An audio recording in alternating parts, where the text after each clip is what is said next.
Freelancer সবুজ.com এর পক্ষ থেকে আমি মোহাম্মদ সবুজ ইসলাম। আজকের এই টিউটোরিয়ালে আপনাকে স্বাগতম।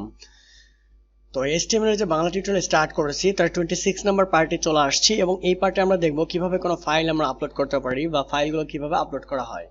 ফর্মে যদি ছবি বা যে কোনো ফাইল আপলোডের সুবিধা রাখতে চান তাহলে আগের ফর্মটিকে আপলোডের উপযোগী করে দিতে হবে। এরপর ইনপুট এলিমেন্টের টাইপ অ্যাট্রিবিউটের নাম ফাইল দিতে হবে, কাজ হয়ে যাবে। ঠিক আছে, তো এটার জন্য আমি এখানে একটা এক্সাম্পল দিয়েছি, সো এক্সাম্পলটা আমরা ফলো করতেছি। তো HTML5 ট্যাব প্রেস করে HTML5 ট্যাব প্রেস করলে এটা চলে আসবে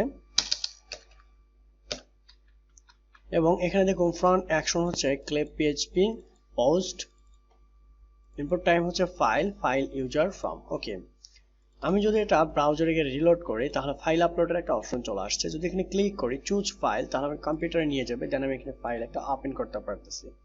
this is the your jpg file. Okay, so এই যে ফাইল চলে আসতেছে এখানে, তাহলে নো ফাইল কনসোল, এই যে PHP এর মানের জন্য এটা আসতেছে। ঠিক আছে, তাহলে আউটপুট দেখাবে ফাইল আপলোড করতে হলে ফ্রম এর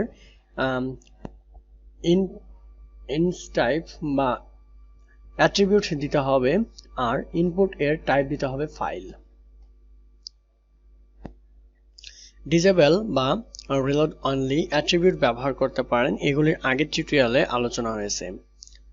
ইনহাইড ফাইল, ইনপুট ফিল্ড লুকিয়ে রাখা যায়, ফলে ব্রাউজারের ফর্মে কোন ফিল্ড দেখাবে না, কিন্তু ফর্মের হিডেন ফিল্ড দিতে যে কোনো ডাটা ভ্যালু অ্যাট্রিবিউট রাখতে পারেন।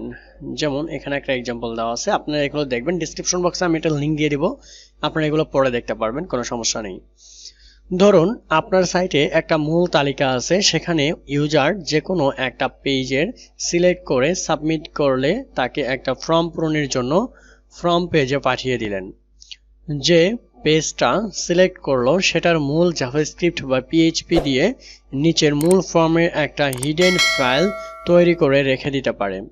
এরূপ আরও বিভিন্ন সময় হিডেন ফিল্ডের প্রয়োজন দেখা দিতে পারে।